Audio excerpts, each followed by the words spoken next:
Welcome to Boss Talks. My guest today is Kelly Wakefield. I'm really happy to have Kelly on because I've been able to work with her for the last 4+ years now since she's been with WMFHA. I've been in different roles in different places, but she's been with WMFHA the whole time, and she's done a lot of great things for the association.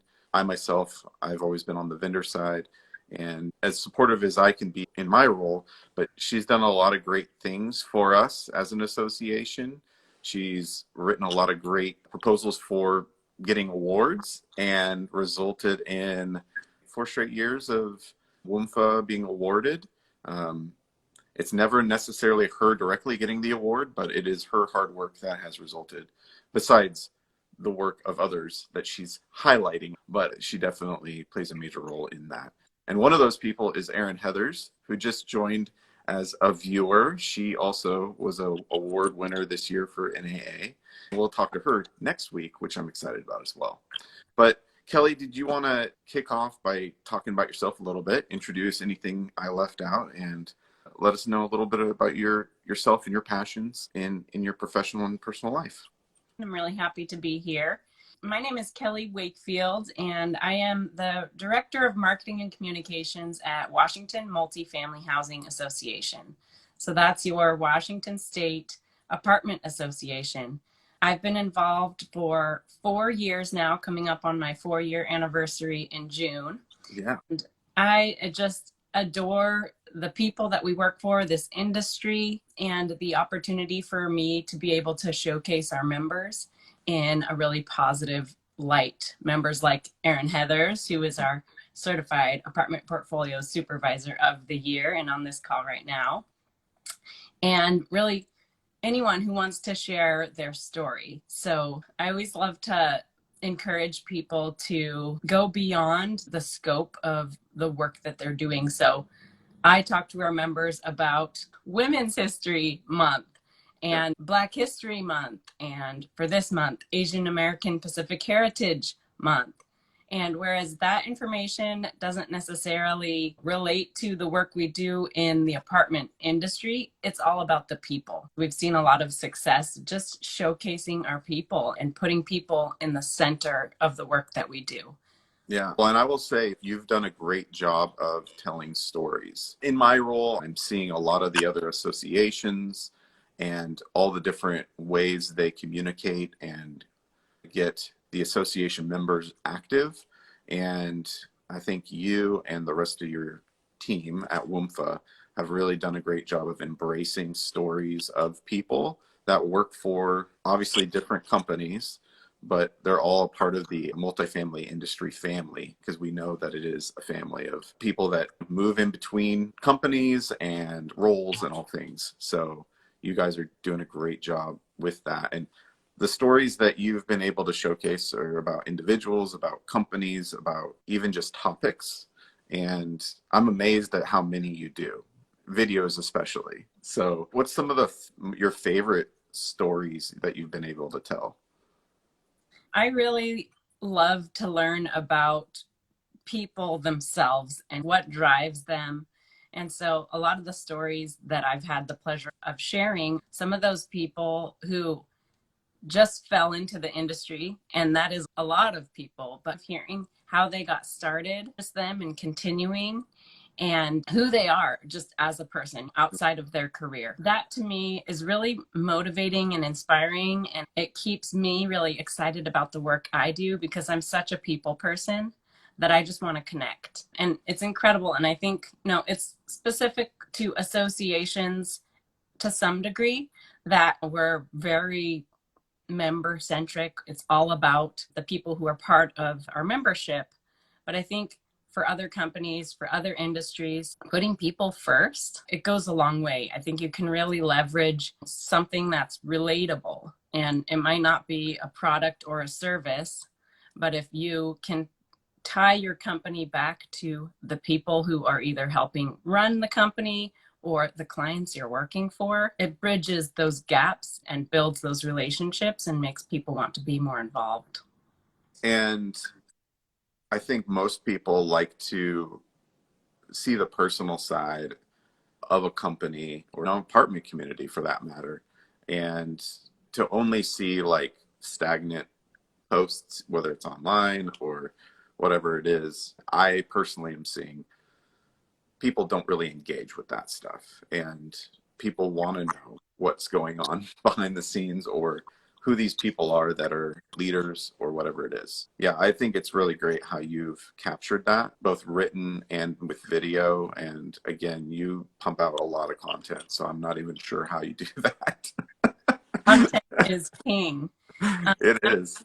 I'm glad you brought that up, Evan, because to me, for apartment communities, their residents are their influencers, right? We're always looking out for who has the most followers, how can we leverage that? But really, your residents are going to be able to tell the story best of your community. So I encourage all apartment managers out there, if you're working on the marketing side, find out who those people are in your community and talk to them and get them to share their stories. The best perspective is likely from someone who's already there, living there and enjoying all of the benefits of living in an apartment community.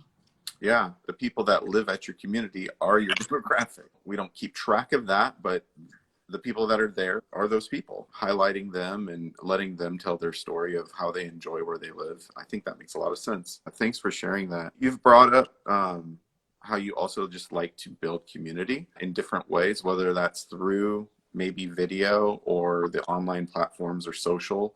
But is there other ways that you also enjoy doing that or seen success in doing so?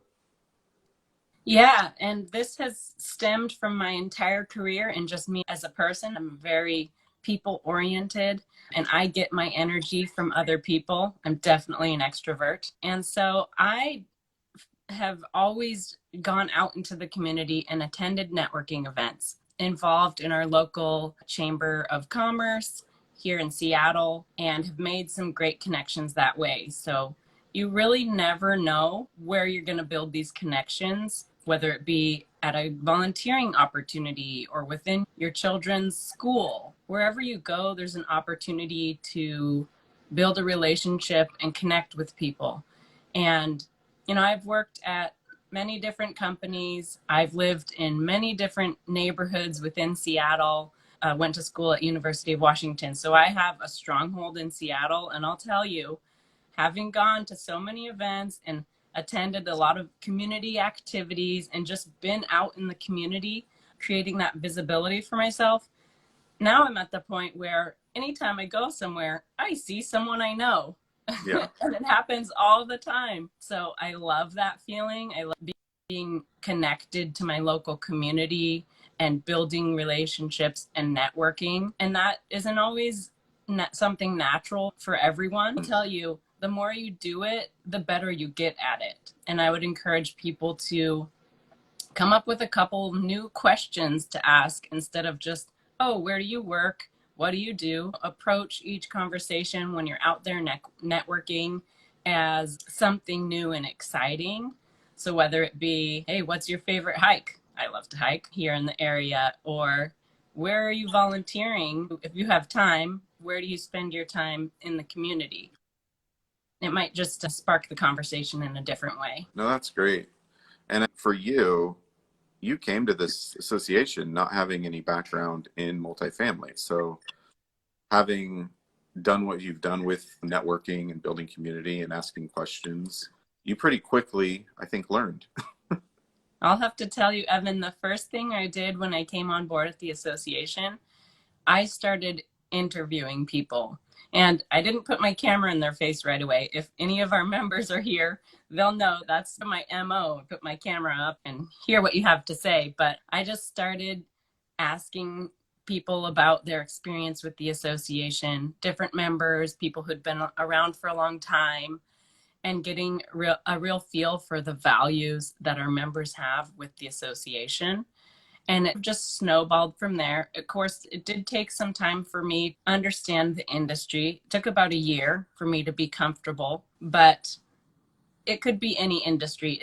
To me, it's all about the people, and I'm passionate about people. So it was easy for me to connect to our people, and I've continued to do that since then. Yeah, I think as somebody personally, I am I'm actually more introverted.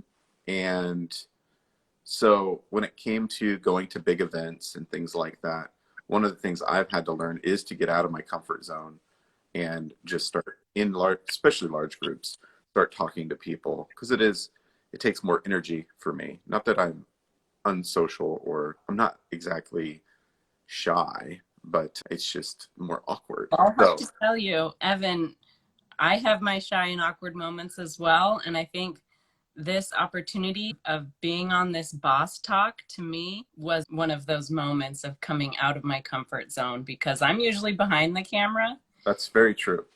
and I don't like to talk a lot about myself.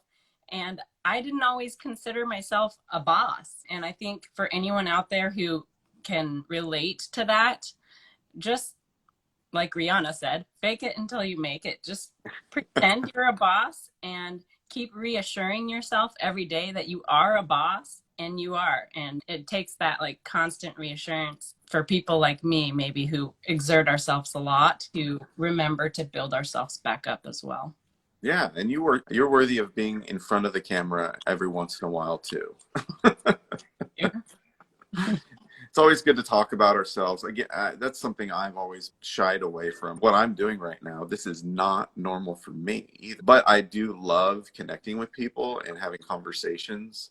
And I think it benefits others to be able to hear. Sometimes I learn things that I wish other people would also have heard. So having conversations like this, I think, are valuable for other people as well. So I really do appreciate that you stepped out of your comfort zone and joined me on this conversation and embraced your boss.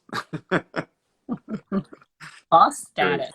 That's right. We talked a little bit about your many awards that you guys have won over the years. And obviously you've figured out a way to do that well. So how is it that you think the way you've communicated what you guys are doing in the association, how that's resulted in recognition? Yeah. Thank you for recognizing that. We have won, I believe it's 5 awards in the last 4 years. A lot. And now we're starting to see our members like Erin Heathers and Heather Edwards win some of those national awards as well. So we're just really proud of the work that the association and our members are doing. And that's just it, Evan. It's our members, right? We wouldn't exist if it weren't for all of the apartment managers out there, all of the suppliers, and our association is very volunteer driven. We have a small staff and we rely heavily on our volunteers. And so I have made it a point to make that very center to our communications and to these award nomination submittals. And I have a little bit of experience in fundraising and some grant writing as well. And so that's how I approach it, is with grant writing, with award nominations, you want to keep it very targeted to what they're asking you. And I think people tend to just go on and on maybe about something that they're not asking. And so you have to keep it really pinpointed on the question and address that question exactly. And we've seen a lot of our success also because we're including testimonials from our members. So if anyone out there is a member of our association and wants to nominate for Emerald Awards, I think some of our best nominations come with either resident testimonials or co-workers testimonials about those people that are being nominated, or even take some quotes off of reviews that you've received online and keep it really specific, as well as paint a picture. So that's that creative writing, storytelling piece that not everyone is great at that, but I'm sure there's someone at your company who is. And telling the story of answering that question is very specific. But if you stay on target, if you put that person or that feeling front of mind and really provide some evidence of what you're trying to purvey, Yeah. then I think that's how we've been really effective. I think the results say exactly that you guys have been effective. It's worked. And Not that you guys are faking it at all. It's definitely that you guys deserved the recognition. But obviously, unless you can convey it appropriately, you're not going to receive that. Yeah. So you guys did both well, right? You did the work well, and then you conveyed the story really well. So I give you kudos. Thank you. I'd like to add as well, Evan, that there's a real time commitment with that as well. So Oh, yeah.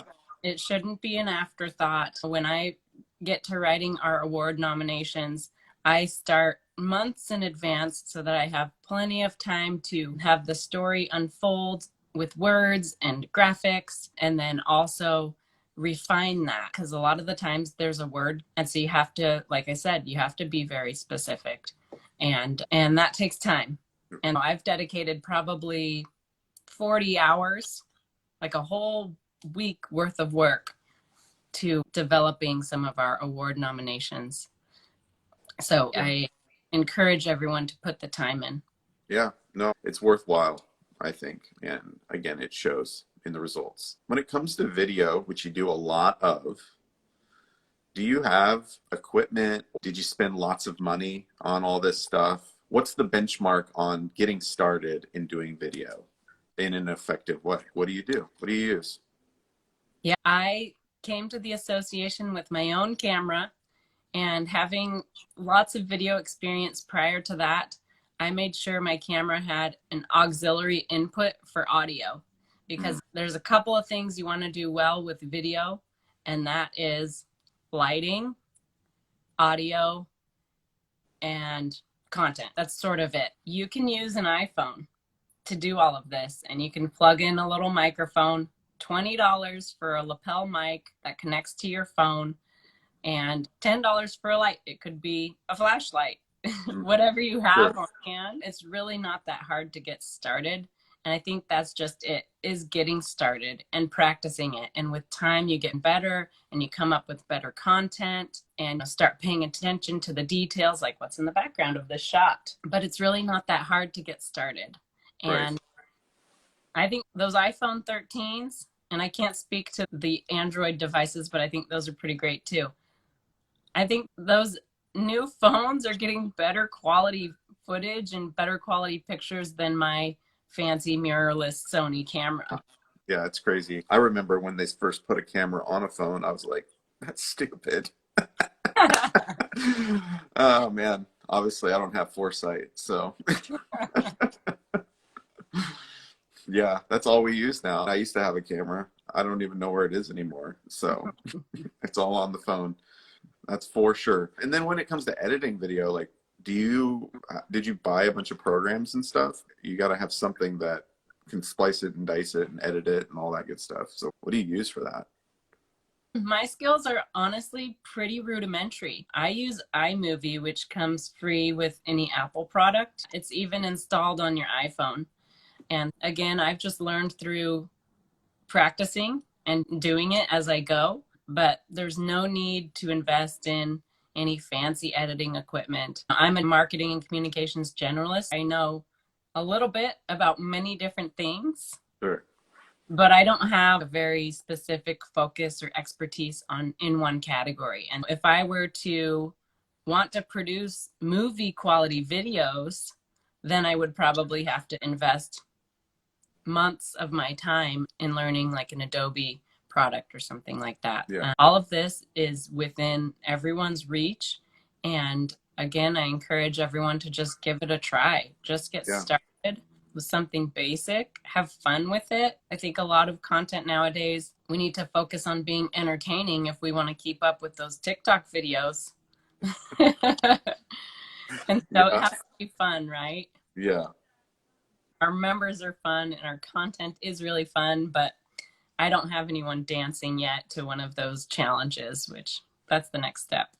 Although you did, one of the videos you made with the whole staff of WMFHA in your new location for your office, that was pretty fun. You guys played that pretty well, doing basically a cribs video for introducing everybody to the new location. So I thought that was good. Shout out to the marketing committee, which includes you, Evan. That's true. It does. It does. I think I may have been in on that one, but That was a volunteer driven idea, and it was so much fun. And I think everyone who was part of it really enjoyed it. Yeah. And I do appreciate you taking feedback. You've been very good at that. I've been a part of the marketing committee, I think, for at least 3 years. And I'm mostly an idea guy in that regard. I have a lot to contribute with that, but not so much being on camera doing a video. You've asked me a few times, and maybe now I'll get really used to it now. It'll be easier for me, but in general, yeah, I'll let somebody else do it. It's always amazing to me how certain people seem very comfortable in front of the camera, like naturally. And it's always been something where I'm like, yeah, I don't have that same gusto all the time, I guess. It's difficult, but I think yeah, that's part of getting back to letting people get outside of their comfort zone. The more you do it, the better you feel about it. And that's why we do have editing programs, so we can cut out some of those ums and ahs and things like that. And even somebody that I'm obviously on the vendor side, and I think you guys have done a great job also of showcasing us as well. Obviously, we are a member as well, and we support the organization, the association, and the industry at large. But you guys, and you specifically, highlight the work we do and try to even allow us to give tips in certain areas where we're proficient as experts and that kind of thing, to make people on site better at certain stuff, whether that's tips on how to do parking better in our case, like how can you just make certain changes without using our software? How can you make things better? So you're very good at letting the membership speak into those things. And you've got blog entries where people are writing stuff as experts, and they might be a vendor as well. So I give you kudos on that as well. That's been really awesome to be a part of and allow that to happen. I wouldn't say that's necessarily true of all associations, and I'm sure everybody's a part of committees and stuff like that. But yeah, highlighting people without paying for everything. Yeah. That's the key. Yeah, we're actually leading a conference next week at our office for other association executives, other apartment associations, and we'll be teaching about some of this video content, these member-focused blogs. You can really leverage things like associations and chambers of commerce and all sorts of different community organizations to build your business. And like you said, it doesn't always have to cost anything. It's about sharing information, sharing knowledge. It's the rising tide that lifts all boats. So what builds up other people in your industry will build you up as well. And we've seen that a lot with our members sharing their different expertise, top 10 ideas for this or reasons for that. So if you haven't checked out the WMFHA blog, there's a ton of great information, and it's available to anyone. It's just on our website. Managers, check it out. Suppliers, send us your information, and we'd love to highlight you as well. Yeah. See, you are a boss. You got people coming from other associations to learn from you. There's the joke about being a teacher versus being a professional at something. But in regard to something like this, to be able to teach it, you also have to have proof that you were successful at it. So you can't just fake it till you make it and everything necessarily. Thank you again for being on today. This is the 4th installment of Boss Talks. Thanks for joining.